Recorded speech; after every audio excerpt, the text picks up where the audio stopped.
Hi everyone, John here from Expedia Cruises. Thanks so much for coming back and checking out our channel. Today we're going to do a little Battle Royale. We're going to talk about specialty dining, Norwegian Cruise Line versus Royal Caribbean. We're going to try to match up the specialty restaurants as much as possible. If I leave any out, it's because I haven't eaten there or there wasn't one that matched up comparatively enough for us to be able to put them together. So we're going to start with the restaurant we like to go to every time, first night on the ship, which is Hibachi. So on Royal Caribbean, you have Izumi Hibachi. On Norwegian Cruise Line, you have teppanyaki.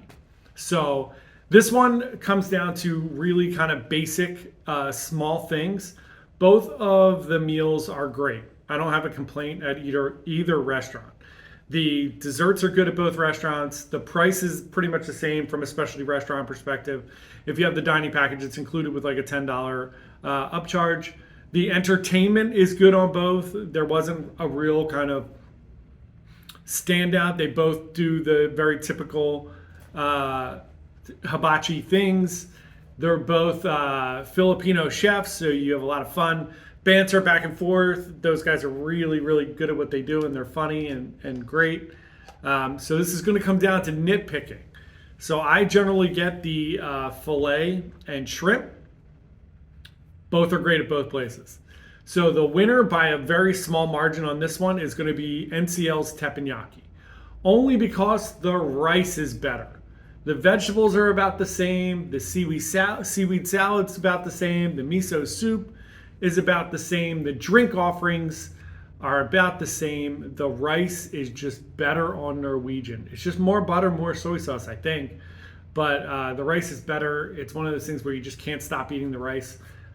It's small, it's nitpicky, but that one's going to take the win. We'll show you some fun pictures wherever we have them, or loop in some video here wherever we have it for any of these restaurants. But for us, NCL takes the win on that one. So that's 1-0 NCL. The next one is 150 Central Park versus Le Bistro. Not exactly the same. 150 Central Park's a little more modern American, I would assume, a little more farm to table-ish. And Le Bistro is obviously French. We're just matching those two together because they're the closest to each other when you're thinking about the two restaurants and the food offerings. So I think most people know that Le Bistro is my favorite restaurant on any cruise ship so far. I love Le Bistro. I love Norwegian specialty dining for the most part. There are some exceptions, which we'll talk about. So here, I've tried a bunch of different things at both restaurants. So I'm going to, again, give an edge here to Le Bistro. Food's just a little bit better. The service is outstanding at both restaurants. The offerings are a little bit better. Whatever. I'm just going a little bit for NCL here in the beginning. So it's 2-0 for Norwegian. The next one is going to be Chops Grill versus Cagney's. So if you would have asked me this question a few years ago, it would have been Cagney's easily. Recently, I haven't had the same level of meals at Cagney's that I've had in the past. Still very good, amazing food. Everything's great.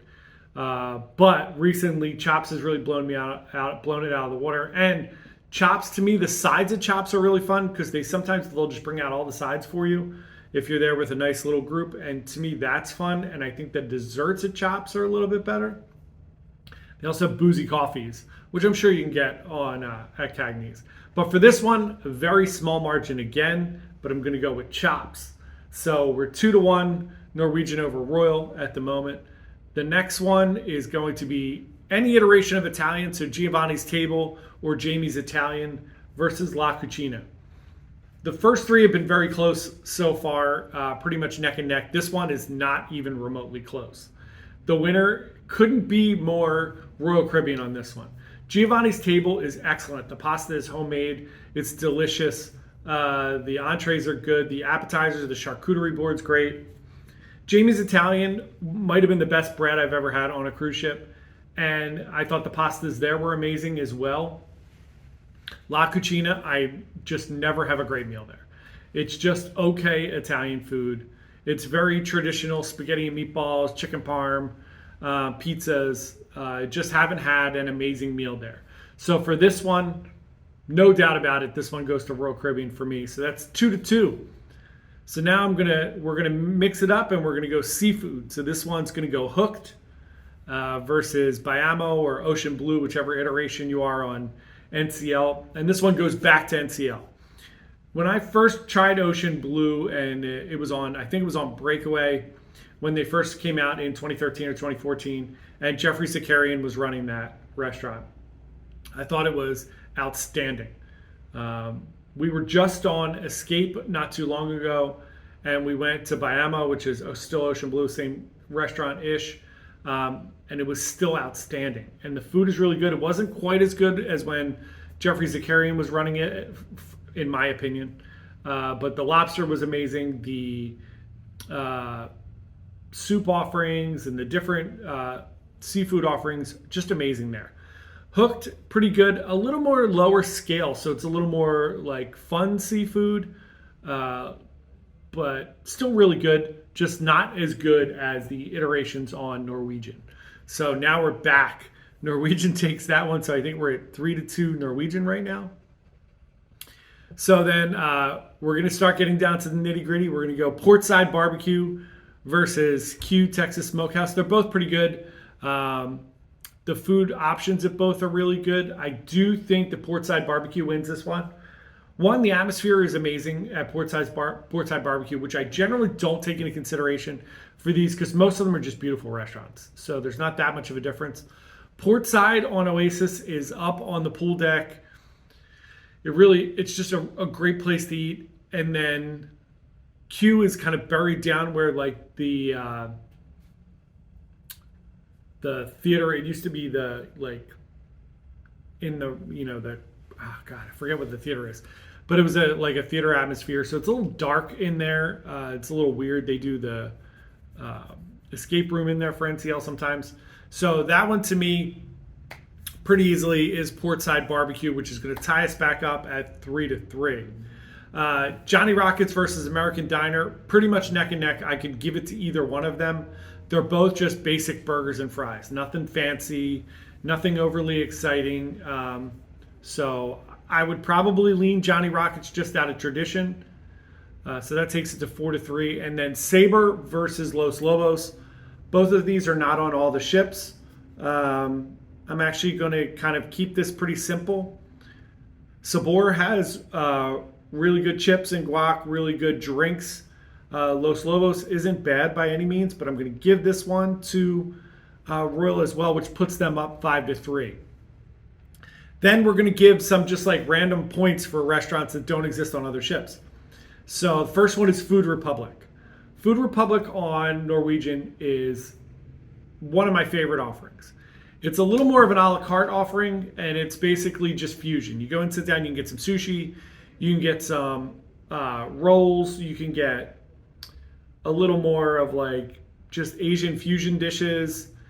You can get some hot dishes like some rock shrimp, which is kind of similar to like a bang bang shrimp.